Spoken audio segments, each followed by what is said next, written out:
Hello, welcome to the PhoneWord Forum on Wednesday, February the 25th, 2015. It's 4 p.m. Eastern Time, and today on the PhoneWord Forum, I'm delighted to have Dr. Robin Hanson of George Mason University and Andreas Antonopoulos joining us, who is the author of Mastering Bitcoin. Both Andreas and Robin were on a recent conference in San Francisco that focused on topics such as Bitcoin, cryptocurrency, prediction markets, and how touched upon how some of these things are coming together. So today we're going to be talking about how can market methods, approaches be applied to network security, or can they be applied to network security? We'll also be talking about some other areas of interest, but that seems to be a hot area right now.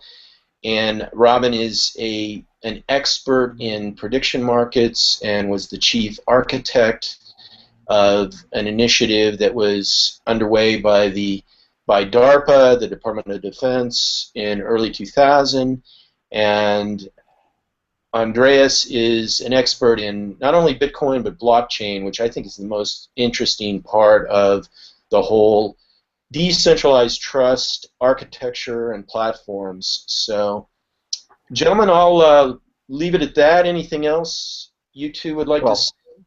I'll throw in my affiliation with a project called SciCast, which you can see at scicast.org. It's forecasting science and technology progress. Its funding is running out in the next 6 months, but we've been one of the main ideas for the next project that we've been talking with funders for is cybersecurity related questions that we could be forecasting in a system like SciCast. So that can make it very concrete if you want to see what that system looks like. And Robin, you're also involved with Consensus Point, is that correct? Consensus Point is a small business that sells prediction market software and services. I think the very basic question, just right from the start about network security and prediction markets, is who's the customer?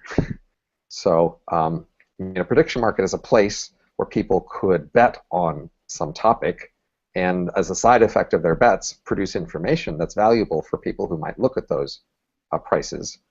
Over centuries, we've had many markets where people traded things like wheat and gold and things like that, and as a side effect of their trading, they produced information. And most financial markets today also produce information as a side effect of their trading. A more recent interesting idea is to make markets on purpose if you want to know something, and so that's in a sense what the term prediction markets is most associated with. People today making markets on purpose to find out things they wouldn't otherwise learn if the market didn't exist. So one could do that for network security. That is, one could create prediction markets predicting particular future events that would be relevant for that. And the key question is, who would pay for that? And that's a somewhat different question than whether it's legal and who makes it legal or illegal. So there are various legal barriers to creating prediction markets, and I very much would like to reduce those legal barriers. But even without legal barriers, there's a problem of having a customer, of somebody who wants the information and is willing to pay to create it. So hopefully we can discuss both of those issues here. Will you give us kind of a rundown, Robin, of what are some of the key legal issues surrounding the prediction markets, and do you see any possible change in that area that's on the horizon? Well, so most gambling is illegal, as you might know. So if you want to bet on a football game or something, you actually usually can, but it's not actually legal. So people are avoiding the law and betting on things like football games. You can bet on things like the price of gold or wheat or things like that, because the Commodity Futures Trading Commission has allowed those. And people have tried to create prediction markets under that regulatory regime, but it's very difficult. That is, it's very expensive to get a market approved under that regime, because they're assuming basically you're going to have many millions of dollars being traded, but there's no point because they're hedging risk. Cantor Fitzgerald a couple years ago went through the whole process of getting approval for markets on predicting movie outcomes. And they got approval, and then the movie industry lobbied Congress very quickly to pass a law to make that kind of futures illegal. That's the only other kind of futures market that's been made illegal since onions in the 1950s.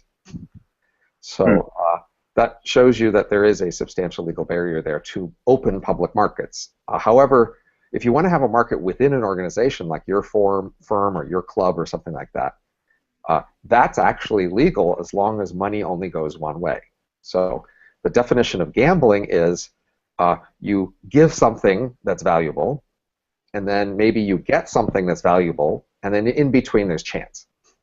So for an ordinary betting market, you make a bet, that is, you pay something down for a bet, and then the bet may or may not win, and that's the chance, and then you get something back at the end. But if your company, say, wants to create betting markets on things about the company, and they just stake all their employees or people in the company, and those employees didn't pay anything, but then they might win something because of their participation in the market, there's no gambling law problem there, and lots of companies have done that. And our own SciCast is paying out in money for prizes, but none of our participants paid anything to be part of the system, but we're still awarding cash prizes to people who will have done the best over a time period by a certain performance metric. So that gives you some idea of the kinds of legal barriers. But knowing that a lot of within organization prediction markets are already legal tells you that the lack of a mass adoption isn't, in those cases, mainly limited due to the legal limitations on gambling.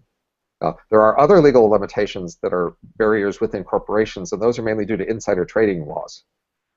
So if there's a key decision that a company is thinking of making, and they make a prediction market related to that decision, they have to be afraid that they will leak information from the insiders in the organization to other people in the organization via the market, and that will violate insider trading laws because the rules say inside information is only supposed to ever be given to everybody at once or nobody, and prediction markets threaten that. So and that was a quick rundown of some of the legal issues in prediction markets. Interestingly, the wrinkle with all of this is that technologies such as Bitcoin and the decentralized blockchain behind it create the possibility of massively decentralized prediction markets, in general decentralized markets that are both global in nature, that use a global currency like Bitcoin, and therefore become very slippery in terms of the regulation. So we're already seeing those types of markets being applied to areas where things may be illegal in one country but are not in another. But you're creating global markets here which are based on participatory networks. One of the challenges, of course, with prediction markets, as described by Robin, is that the burden of the legal implications falls on the market organizer, the exchange or prediction market organizer. And with decentralized blockchain technology, there is no market organizer. It is a completely decentralized system, so there are only participants, and the market itself is provided as an emergent service from the participation in that network. So this creates a completely new field where some of the laws as written don't really apply. It creates some gray areas where things may become suddenly interesting. Well, so definitely blockchain-based prediction markets are a new wrinkle, but I think we have to walk through carefully and think about the actual implications.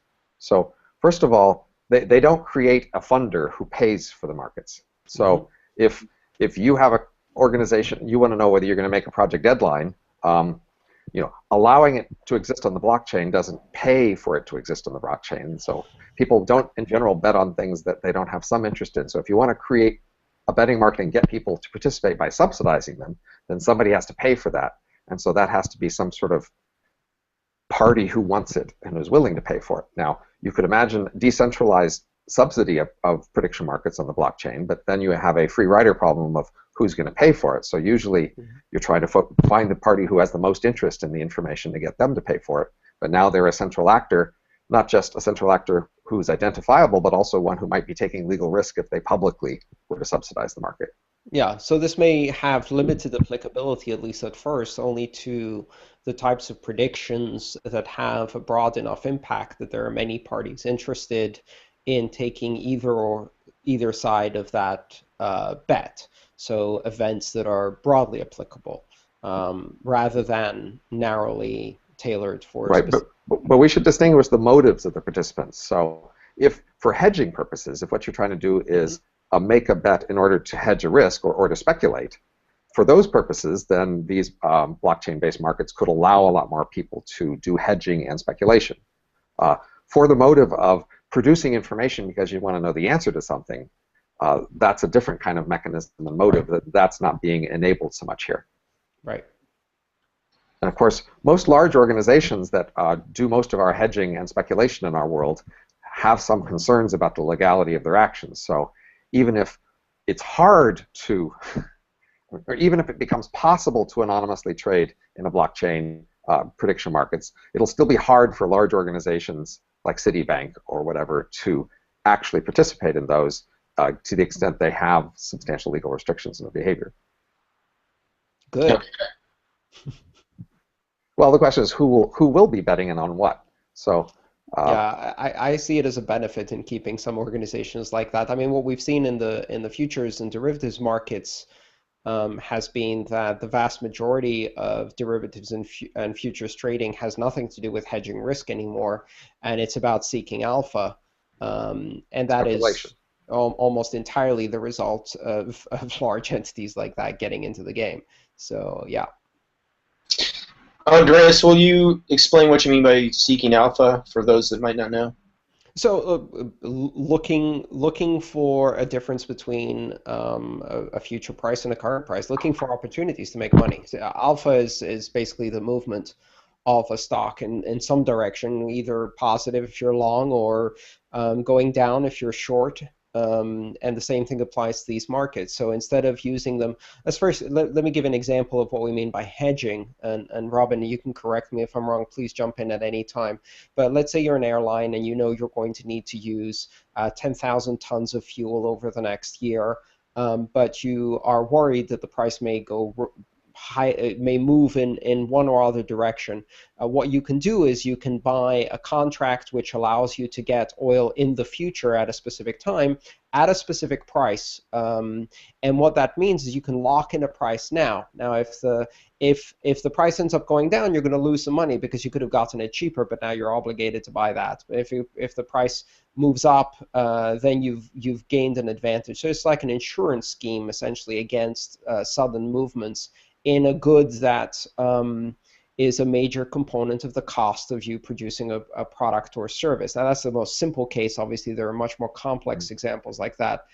Hedging is basically taking a position to reduce risk because of other positions or costs you have. That's the original reason for these derivatives and future markets, supposedly. But then what if you're just using that to gamble on the price of oil? And you're basically taking bets to see, oh, I think it's going to go down, so I'm going to take positions to benefit if it goes down, or the opposite. And then most of these companies take lots of positions across the board and right. use it as a casino, basically. So I think the main thing to understand is the same exact transaction can be done for many different reasons. Right. And we care about what the reasons are from the point of view of social welfare and what's good for the world, even if it's exactly the same mechanical transaction. So in general, we've had a wide support and consensus that hedging is generally a good thing, and we have a lot of institutions to support hedging. And that's why there's a lot of ways that people are allowed to hedge legally. But there is a lot of legal restrictions there. And like you said, airlines might want to hedge their fuel price risk, but I find it very unlikely that a major airline will use some blockchain hedging if that's not legal. Yeah, so absolutely not. So the question is, who will be doing this extra hedging that will be of difficult legal enforcement? Not technically legal, but hard to enforce. Who will be doing all that hedging? That's the thing that I find a bit hard to imagine. And the best example I can think of is straightforward commodity trading and futures trading for hedging risk in commodity prices that affect primary industries in underdeveloped countries that don't have access to these international markets. So you're an Ecuadorian farmer, you know you're going to need to buy 100 sacks of corn seed in a year's time, and you want to hedge against the risk of that, or Right. coffee or sugar or whatever. Right. So a very small business is more plausible because they can sort of Right. cook their books or hide their books. A large organization has lots of shareholders and big Right. No, you do accounts this in go through the records environments aren't where going to work. no, what you're doing is you're talking about taking the capabilities that someone has today in, the Chicago Mercantile Exchange or one of those places to do these kinds of things, and you're bringing those capabilities to a farmer in the middle of nowhere who never had the Right. opportunity to do But these. the reason the farmer in the middle of nowhere doesn't have the opportunities is there's not a legal hedging market in his country, right? And that's because there Yes. are legal restrictions there. And those laws are enforced in part through accounting practices of watching what people do and noticing when they're illegal. So the challenge is, Actually, I think a lot of it has to do with the availability of access to international markets and currencies, not so much that it's illegal in that country as much as even if it were legal, um, there is no access to infrastructure that would enable it to happen. So, but I mean, that's just pure speculation on my part. right. But what we're moving towards, as far as I can see, is access to the infrastructure as a connection to the internet. Not even. In fact, what's most interesting for me around Bitcoin and blockchain technologies is the possibility of down-teching, or taking the technology level and infrastructure requirements down to the level where you can use it with a text messaging telephone. Um, and the reason for that is really simple. There are more people on this planet who have access to text messaging cell phones than clean water. And it's a shocking statistic, but you suddenly have the ability to bring financial services and banking infrastructure to some of the remotest places on the planet. One of the conversations I was having with a very large bank, for example, in Brazil, but I've had this conversation with many banks in developing countries, is the idea that getting their infrastructure to the population in their country is a big problem. They can't extend banking services. It's too expensive to reach many of these very, very remote rural areas. You take example Brazil, it's an enormous country. A large chunk of the population live, 100 miles upstream by canoe from the nearest bank branch. But they have a cell phone tower in their village, and they have a Nokia 1000 phone, or several of them. So in many ways, if they could extend banking infrastructure to them through that medium, it massively expands the footprint of banking services around the world. It's not required for a local bank in Brazil to get services to rural customers for them to use blockchain. I mean, they can use much more standard, traditional kinds of computer technologies and financial technologies. So the interesting question is, when will people be willing to pay the extra cost of the blockchain technology relative to other simpler, more standard ways of doing things? Well, I would argue that the cost of deploying infrastructure with a blockchain to those types of services is lower. And the reason for that is that in order to deploy services of traditional banking form, which have counterparty risk, is that you have to have much more expensive infrastructure that enables end-to-end security. Whereas with blockchain technologies, the security happens at the endpoints, and in between, you can use completely open channels. So arguably, I would say blockchain technology would enable you to get a leapfrog advantage and deploy technology much faster, much cheaper to a much broader population. So I think this is one of the open questions about the technology itself. That is, our ordinary financial systems have security issues and trust issues all the way through them, and they have a lot of ad hoc institutions that manage that. And there's this nice, clean, beautiful image of a blockchain financial system, and how it could have lower costs of security, but it does have some weak points in security. And I've got to say, so far, the risks, the actual financial risks that typical people have suffered through the Bitcoin-based financial system have been substantially larger than people usually face in the other financial systems. So it has the potential to bring those costs down, but we haven't actually seen it yet, and people just have to work at that and get those costs down.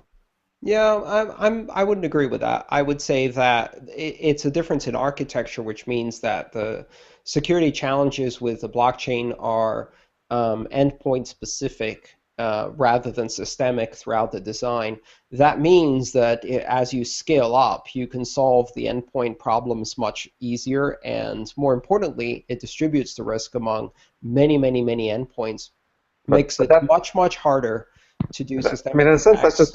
it's a plausible engineering argument. It may be true, but it may not be true. We just haven't seen yet. I mean, yes, you say the risk is all on the endpoints, but those endpoint risks have been pretty large so far. So the endpoint risks have been pretty large, but what they do is they decentralize the risk in such a way that systemic attacks against large numbers of people are much harder to do on blockchain technologies than there are. For example, when someone breaks into Target and steals 60 million credit cards in one go, which no is doubt. The if same we compare issue. more centralized to decentralized systems, the decentralized systems aren't always better. They have a potential to avoid the costs that go with the centralization, but you actually have to add up all the costs to find out whether the total costs are in fact lower. So I'm excited by the potential here, and I hope people can lower the cost, but we haven't actually seen it yet. Yeah, I would argue that we have seen it. We've seen it with probably the most broadly deployed decentralized technology, which is the internet. And one of the other components that's really important in that equation is not just the difference in total cost of ownership or total cost of security, but also the pace of innovation that is enabled by an open and decentralized system. And so I think that's where we're going to see some really exciting things. Take Bitcoin, for example, where just in the last 2 years we have seen a tremendous amount of innovation around technology such as hierarchical deterministic wallets and multi-signature technology that didn't exist before 2012, and which is moving forward the state of security in Bitcoin by leaps and bounds. That's compelling innovation advantage over longer periods of time, has a significant impact on the total cost of the technology. And so I think that's really where decentralized systems win. But again, that's my vision, and I'm we'll happy see how to it plays out. I mean, decentralized systems do have some substantial innovation advantages in that they don't have a central veto players to copy innovation. On the other hand, I remember 20 years ago when people were talking about the great new internet was coming, and they talked all about how it would be so decentralized, and that's not how it looks now. We've got some really pretty big centralized players in the internet now, and a lot of the cost trade-offs between centralization and decentralized have been won out by centralized systems like Google and Facebook and other things like that. So that history says centralized systems can win on the internet. Yeah, I think the internet is more than just Google and Facebook, though. Well, of course, there are many things. Centralized systems can win within the internet, but that doesn't mean that the internet itself is not decentralized. It is still a platform on which I can innovate without asking anybody's permission.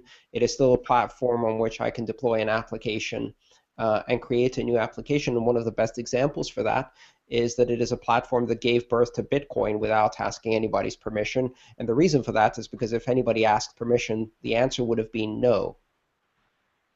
So clearly any large ecology is composed of some more centralized components and some less centralized components. Even the international world has some large nations and some small nations. So the question isn't whether it's one or the other, it's the mix, right? What is the actual mix? So certainly, I'm happy to grant that someday there'll be something like Bitcoin. I mean, there will just be a margin where there's some of that activity. And what we're talking about is that going to be a tiny margin compared to a huge world of more traditional things, or are going to be a huge margin and it's going to shove the traditional things aside? That's the real issue here. It's not whether it's either or. But we still see some parts of the internet where very large centralized actors have dominated. And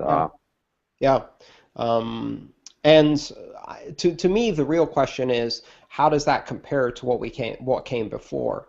And so I would say that even the very large actors on the internet who have dominated have not been able to exert dominance in the way that, for example, AT&T exerted dominance in the pre-internet era, or any of the phone companies exerted dominance in the pre-internet era. So the total mix of the internet post the introduction of these decentralized telecommunications networks is far more decentralized than any single telecom provider ever was before. My argument is that with the introduction of blockchain technologies into the financial industry, it disintermediates entire layers of the financial industry and creates a world that may be more centralized than Bitcoin as a universal vision as it is today, but there is no question in my mind that it massively decentralizes the existing financial system, which is, for the most part, very heavily controlled, very heavily regulated, very closed, very veto-centric, and very nation-state centric. So I'm happy to see any level of disruption and decentralization on that status quo. And if some of the new companies end up re-centralizing and making Bitcoin, less decentralized over time, it will still be far more decentralized than anything we've seen before. So again, we'll see. These are really all just a matter of speculation and predictions. Maybe, perhaps we've gone a bit off topic. I don't know. Well, I don't really think so, because I think what you two are laying out is that right now, as it stands, with decentralized trust architecture and platforms, blockchain technology, etc., we're really in a brand new realm with a brand new sandbox to innovate, experiment with, and I think you're both bringing some very, very interesting points to the conversation, and I find myself agreeing with both of you on most of the points that you've been talking about. And I think the topic really, the stated topic is network security and applying market mechanisms and approaches to network security, and we can cover that. But I think we're really, that's a subset of what's available through the blockchain and through opening up experimentation with prediction markets and other market mechanisms to enhance security, as well as hedging and whatever. We really don't know. And I think what I'm kind of hoping we get out of this conversation is kind of an overall survey of what's happening now, what might happen in the near future, and what might be a viable path forward that, if nothing else, just addresses some of the incumbent and legacy regulatory friction that's been out there, sort of holding things back at this point. So either of you have some thoughts about, well, first of all, I'll ask both of you. It seems to me that this notion of bringing prediction markets together with blockchain technology is something that's just sort of emerging. Some of the new startups seem to be incorporating prediction markets into their architecture and platform. Andreas, what are you seeing out there? Who's incorporating prediction markets into their platform? Why are they doing it? Why is there some sort of complementary fit between blockchain, cryptocurrency, and prediction markets?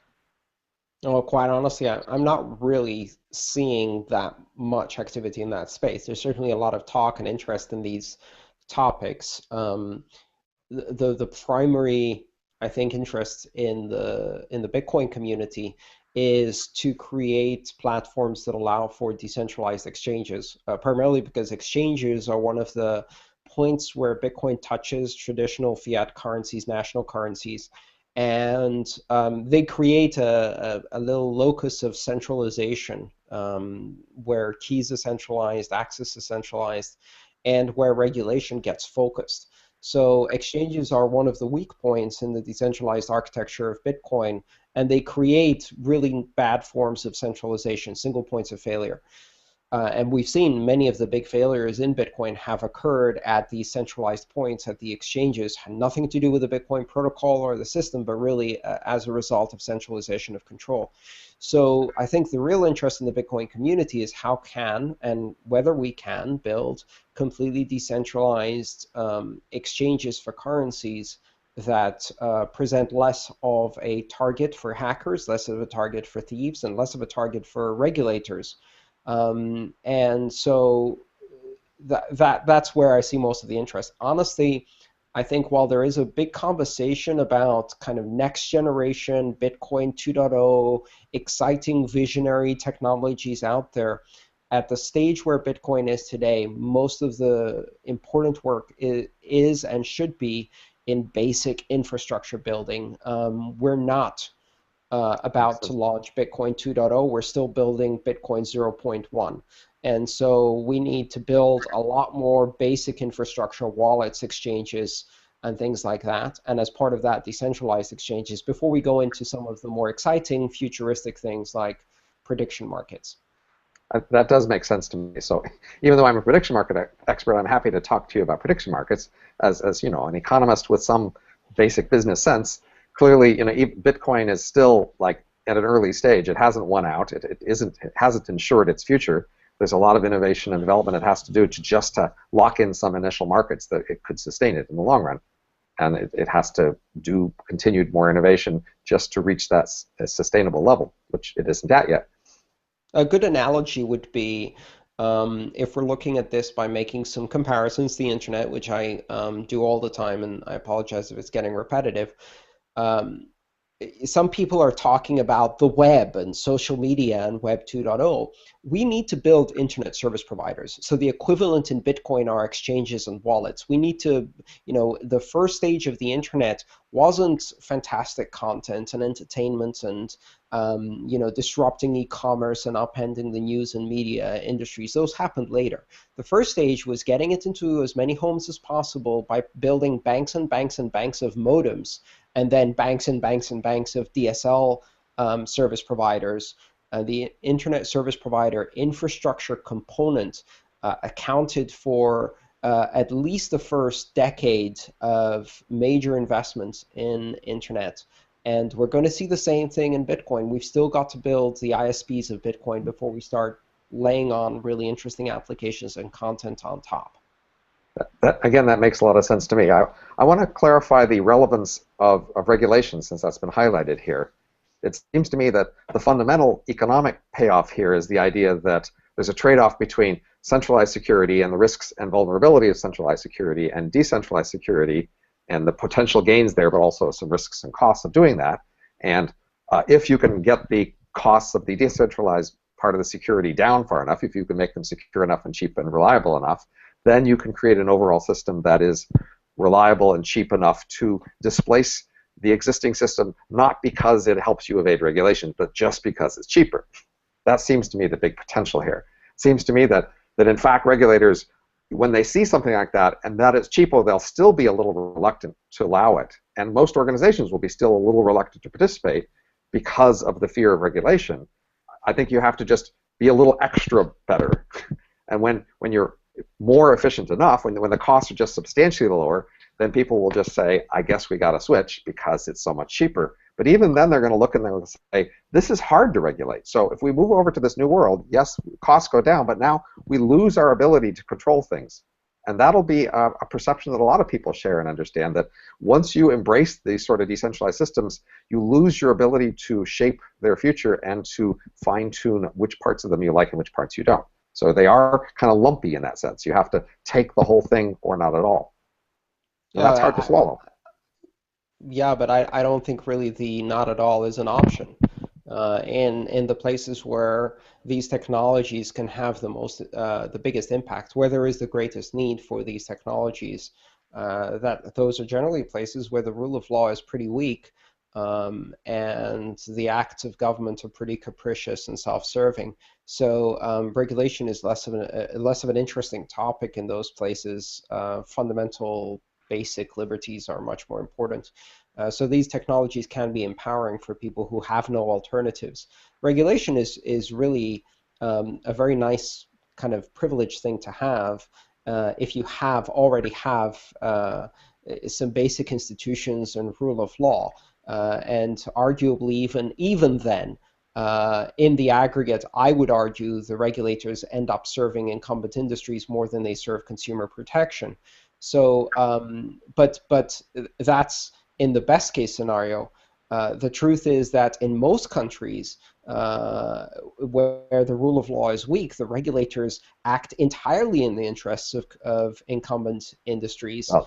And whatever we think of the health and viability of most countries and their financial systems and regulations, they have financial institutions, and those people have financial regulations, and they have opinions about to what extent this should be Right. embraced or not. And they will, That's if they don't think it's in their interest, they will resist. let them resist. I don't think it matters because I really see these technologies as technologies that are adopted at a grassroots level by the individuals who want to participate and decide to use these technologies. And these are not technologies where we're going to first ask permission and then use them if the incumbents say yes. We're So deploying these technologies whether the incumbents want us to or not, let's whether let's walk through regulators the want us to or example not. of encrypted email. So, because I think it's an instructive example. That is I was around 20 years ago when people called cypherpunks were all into the idea that now we finally have the technology to encrypt our email so that email would never be visible to anybody we didn't want it to be. We had the ability to have private email, and people wrote software systems that you could install on your computer that could ensure, if you used them properly, that you could communicate with other people with complete security and not have your emails be read by people. And it's the same argument was given, which is it doesn't matter whether the authorities like it. It doesn't matter whether they support it. All you need is a community of amateurs, and they want it, and it'll happen. And, of course, it did happen for a very small fraction of the population. A very small fraction of the population thought, yeah, I want to go through the bother enough to have encrypted email that I will do it. But the vast majority of people today in the world do not have private email. They have vulnerable, visible email. And Yeah. the only difference is there aren't that many people who bothered to go against the local authorities and the dominant players who offered cheaper, easier ways to do email. And that'll be the question here. I mean, it's not enough just to be possible to use things like Bitcoin if you go to enough bother. It has to be easy enough that a lot of people do it. Yeah, I think that's a very important lesson. What I see in Bitcoin, in fact, is that we've seen a massive increase or improvement in the state of the art of basic encryption capabilities because of Bitcoin. And there's two reasons for that. I agree with you that it has to be more than just available, it has to be easy to use. But here's two fundamental differences. The first fundamental difference is that encrypted email protects a rather nebulous concept, which is that of individual privacy. And most people, first of all, are not aware when they lose their privacy and do not internalize the cost of losing their privacy until it's too late or until it's systemic or corruptive enough of a society. But privacy is not a very tangible concept. It's very difficult for the average person to understand. Now, there's a very big difference between privacy and economic liberty. There's a very big difference between the nebulous concept of privacy and the ability to control your own money in a country where there might be massive hyperinflation and your national currency is going down the drain. That is much easier to explain. So the difference is with encrypted email was not just the lack of usability, was the basic lack of utility. The utility of privacy cannot easily be quantified or explained or felt when it is lost. But the utility of money, the value of controlling your own money and feeling when it is lost and feeling when you have no control over it, that's something that a lot of countries in the world and a lot of people in the world feel very, very intently.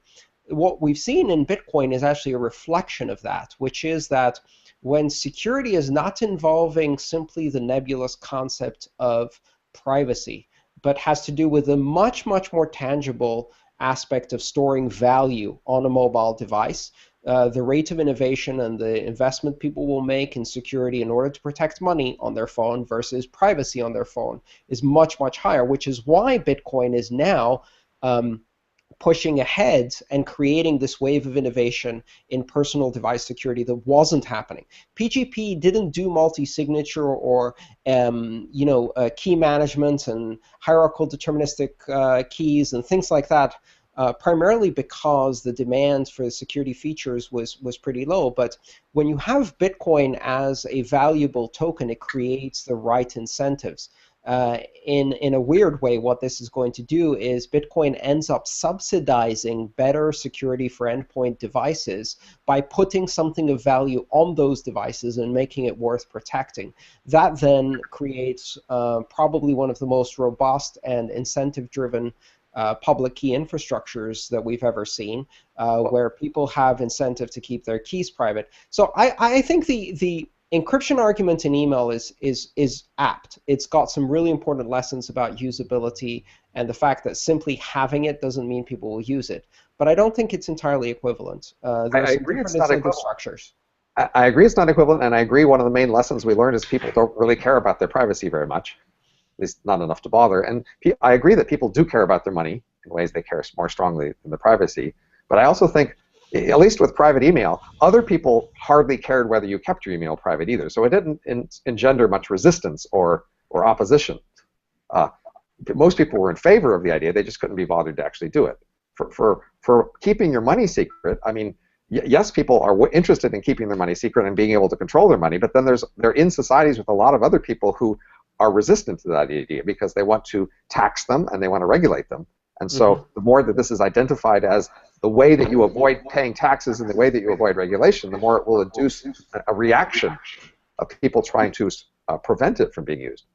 Yes, absolutely it will. And I think that's a fight worth fighting because, again, there's a very big difference between paying your taxes in the United States and paying your taxes in Venezuela. Right? There's a very big difference in paying your taxes and maintaining financial secrecy in a liberal democracy that has the rule of law and a totalitarian dictatorship where you get tortured for using your money to work against the existing regime. So and the entire gray range in between. So I think there is a lot of demand out there for financial liberty. I think that is the product that Bitcoin delivers. And I think there is demand for that product.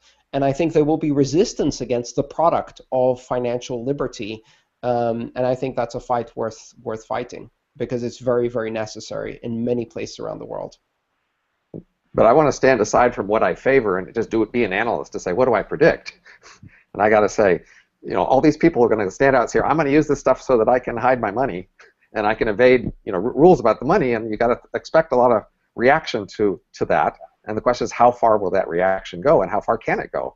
I mean, you need really strong and very easy to use local security so that people will be in the habit of just doing something that their governments and their organizations say that you should not be using, and they offer some punishments for, right? Yeah.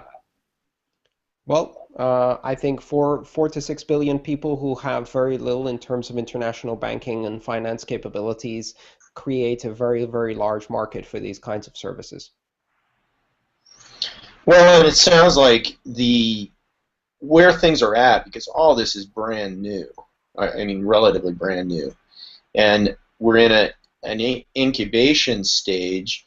And it sounds to me like the incubation might occur in, let's say, countries that are not very well developed in terms of the financial infrastructure and maybe communications infrastructure and so forth. So, we could probably sit here and talk about what might happen all day, but it's until you actually get these tools and devices and methods and techniques and social norms and constructs into people's hands and see what works and what doesn't work, we're really not going to know. I think the optimistic part is that there are some places in the world where some innovation and incubation can occur, and some of these constructs can emerge naturally. Would you guys agree to that? Oh, yeah, absolutely. There are places where it's already happening in some pretty powerful ways. I think we've seen the emergence of digital currencies as a leapfrog technology in underdeveloped countries. The prime example is probably M-Pesa in Kenya, going from nothing to accounting for 40% of the country's GDP in just over a decade. And what's really interesting about that particular example is that when M-Pesa accounts for 40% of GDP, that is not a transformation or a transition. It's not that previously that GDP was in the not in the more traditional pesa currency and then was started to be transacted in M-Pesa. In fact, most of that activity was either gray market or non-existent. So it wasn't a zero-sum game where M-Pesa displaced national currency use by mobile national currency use. In fact, it was an addition by increasing overall economic activity that, together with the speed at which it developed and started spreading to adjacent countries, is a very promising example of what can happen when you lower the friction and barriers for access to banking services in the developed world and put it down to the level of a feature phone cell phone. The other thing that I'm really excited about is beginning to see the use of Bitcoin to open remittances channels. There are a couple of really, really high-powered remittances channels. I mean, the obvious one is US to Mexico, but that's not the most interesting one. To me, the two most interesting countries are, or flows, if you like, are the one from the Middle East to Southeast Asia, which is primarily between places like United Arab Emirates and Bangladesh, Sri Lanka, Pakistan, and India. You have an enormous flow through that corridor with millions of migrant workers. And that really is not just UAE, it's Saudi Arabia, UAE, Kuwait, Qatar, and a bunch of other countries in the area. Then you have another really big corridor, which is a corridor from many Western countries, but mostly the US and the UK, into the Philippines. The Philippines is a very interesting destination for remittances because you have a highly literate population, you have a numerate population, and you have a very English-speaking population, and they are the world's highest users of text messaging in the Philippines. And so that combination creates an environment where, as we're seeing the penetration of smartphones explode in that country, and now you're beginning to see some instances of Bitcoin as a remittance channel, that kind of thing could break open like a dam and contains some very, very strong flows. Already in the first year of operation, where the Philippines, for example, is an enormously competitive remittances market, the Bitcoin options are undercutting the competition by about 50% in price, and that's with just the most barely minimum economies of scale. So I think that's another promising example. There's a couple of really interesting possibilities for breakout technologies in the blockchain space, and I think the remittances market is probably the biggest. So I think there's an interesting thing to notice here, which is in the rich countries and in the tech world and in the high-profile media world, we have some kinds of innovation we track that we're interested in, but most of the innovation that happens in the world we're not tracking and we're not talking about. So we're very selective about what we think is sexy innovation. And usually it's about innovation that we see, so smartphones or big screen TVs or self-driving cars even. We're focused on those innovations because in our world they would be sexy and high status, and they might affect us, and people we know might be innovating them. But that's the kind of innovation that meets those criteria that we talk about in these sorts of media things. It's a tiny fraction of all the innovation that happens in the world. The vast majority of innovation is in the backgrounds of things we're not paying attention to. So this is an interesting example where the blockchain kind of innovation is sexy in the sense that the kind of people who are developing it are high status people, and it's got these interesting big ideas associated with it. So that makes it sexy for us to talk about in the media here. But as Andreas is pointing out, which I believe, to the extent that this stuff takes off, main places it'll take off is away from us, outside of our world, off in the corners that we usually don't pay much attention to.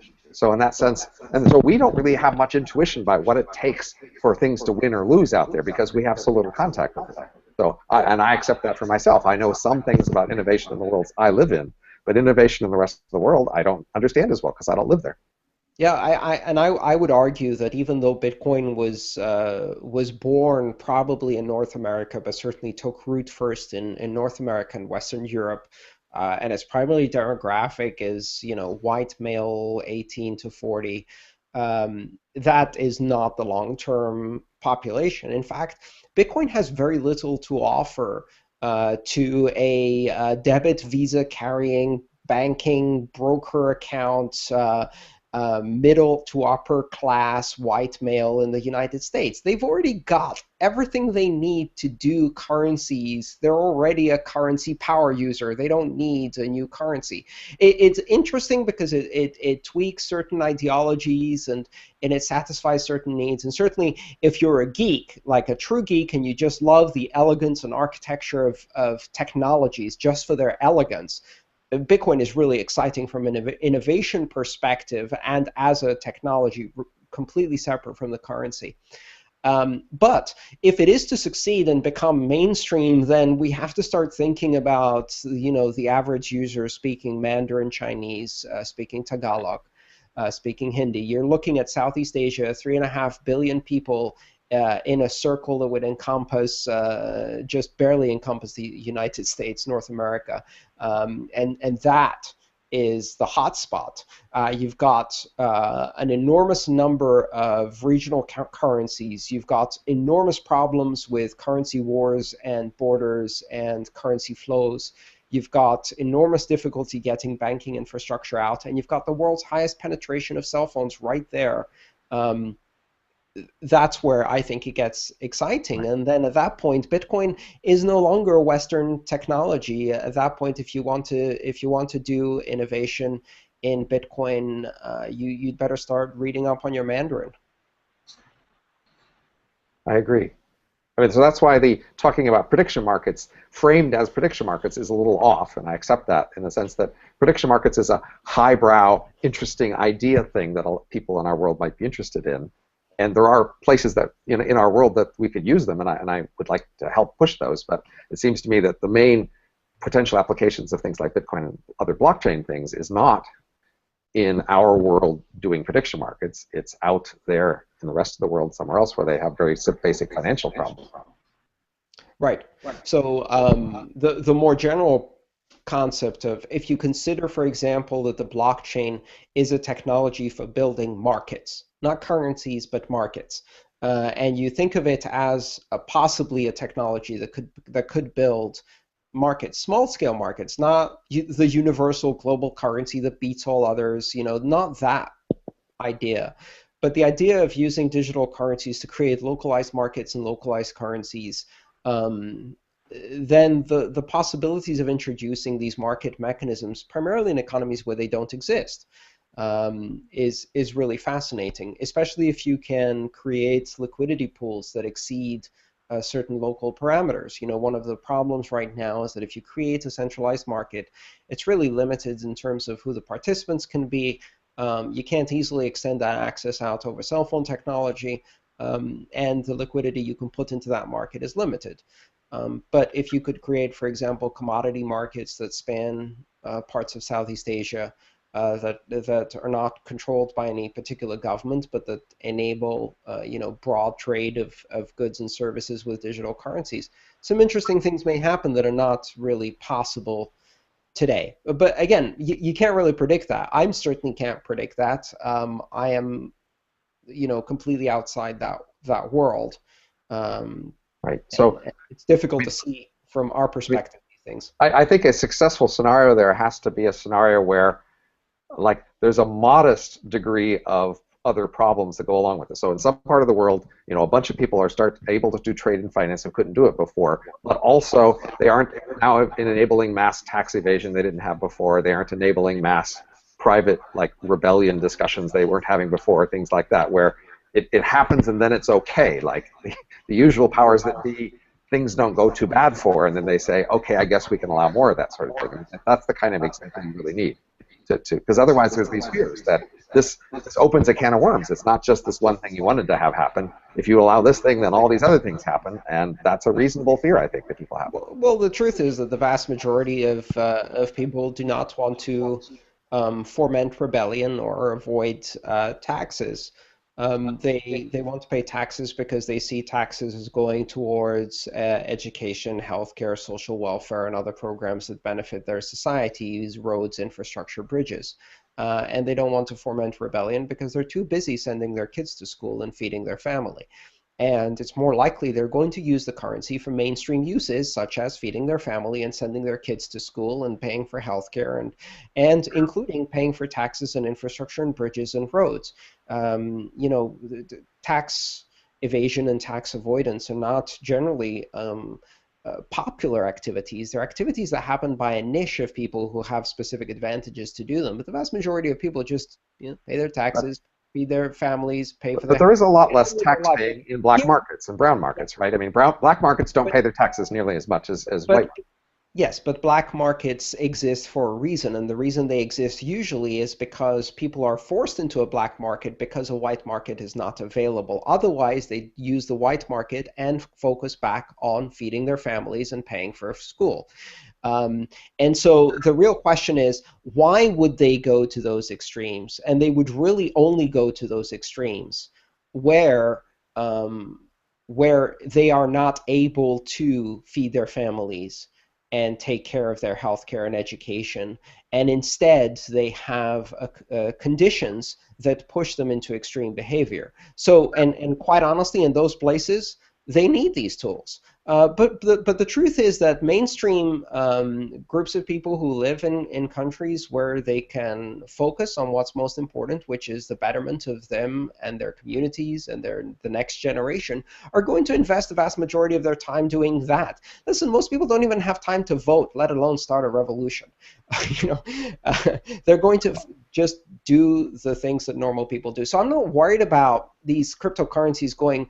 The idea that cryptocurrencies that are currently used in niche applications where the friction is highest, when they go mainstream, will amplify these niche applications across the mainstream population is wrong. What will happen is, if these cryptocurrencies gain broad adoption, then their primary use is no longer the niche application, because it's not necessary to use them in the niche application. And they don't amplify the niche application, they amplify the mainstream application, which is feeding your family and sending them to school, which is what most people would use any currency to do. So I have an optimistic view of this primarily because I see human nature in the mainstream, in the aggregate, leading people to do these kinds of behaviors. The idea being that, yes, the internet, for example, is a den of pornographers, thieves, and terrorists, if that's the only tool you can use to communicate.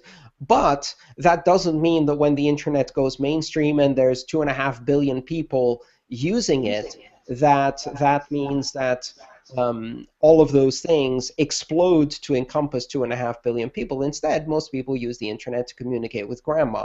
Now, sure, there will be other activities going on there, but the medium reflects the population that uses it. It doesn't change the population that uses it or their use patterns. But existing financial institutions are not random with respect to the fact that they do tend to support regulation and taxation. That they do tend to be well equipped to help with that, and that's not a random fact. It's because that's what local powers that be tend to want. So, but why do they want that?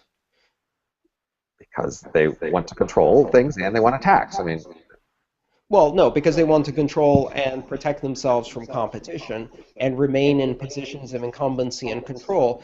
And at the extreme, they do this at the expense of their local populations and the consumers that they are supposedly protecting with this consumer protection. That may well be true, but nevertheless, if there is this other new financial system that comes in that one of its main distinguishing characteristics is that it makes it harder to regulate and tax, that will be an important noticed factor about this new financial mechanism, and that will affect how people react to it. It will affect the eagerness with which various organizations support it or try to resist it. Yeah, and in the places where those organizations are using the power of taxation and regulation to subjugate, exploit, steal from, defraud, and inflate the currency of the local population, stealing from the next generation, then not only will they be incentivized to not allow a less regulated or more individually empowering currency, but their entire population will be far more incentivized to use that kind of currency. So it's a balance of powers. And what it does is it shifts the power of choice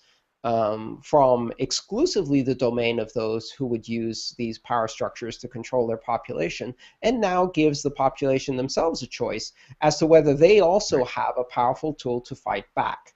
But it's a very different dynamic if people frame it as that sort of a conflict than if it's just framed as, here's this new technology that you can do things easier with, let's adopt it when it's cheaper, why don't we give it a try? I mean, that's privilege.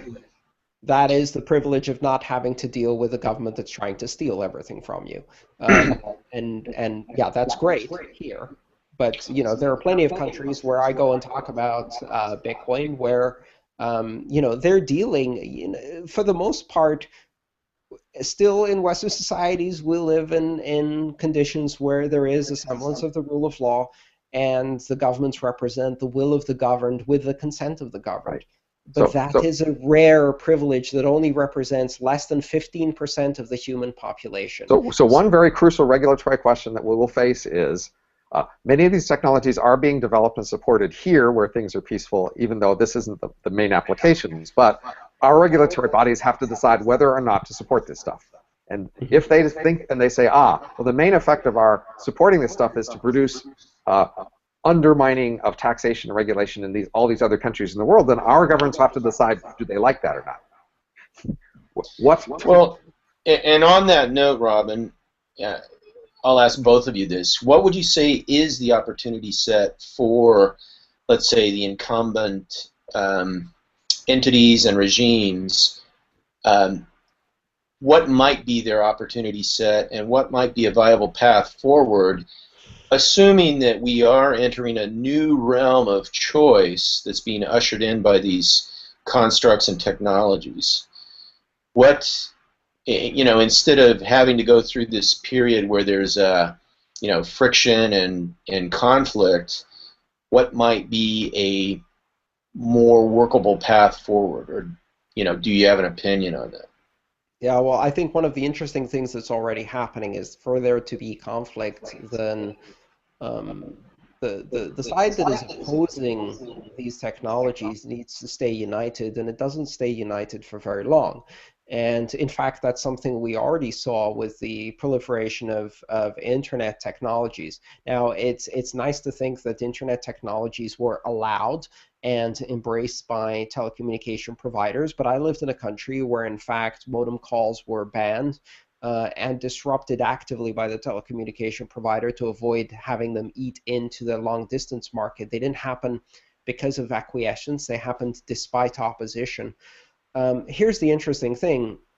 In those environments, or in a state of conflict, there are within these organizations and among these organizations some who will break ranks. Let's take the example of financial services. If you're one of the big six banks, then using regulation as a tool to avoid competition and using third parties who act as clearinghouses or counterparties who are beholden to your control and heavily influence the market or bias the market towards big players. And you can use those to leverage incumbent position to consolidate power and market share. And then you can outspend lobbying to get the regulation in your favor. Then, of course, you're not going to like these technologies and you're going to fight them. But then there's also the smaller competitor, and the smaller competitor can't compete against the big banks because they don't have enough money to buy regulators and lobbyists. And they can't compete against the big banks in terms of getting a preferential position in the clearinghouse and front-run their trades and all of those things. And they don't really like the fact that the clearinghouse is basically playing a biased game.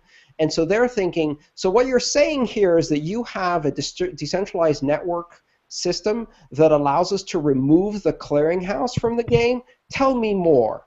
And I've had that question posed to me many, many times from banks that are interested in seeing how they could use this technology, turn it inside, and use it to disintermediate some of the major power players within the financial services industry that allow the bigger banks to consolidate power.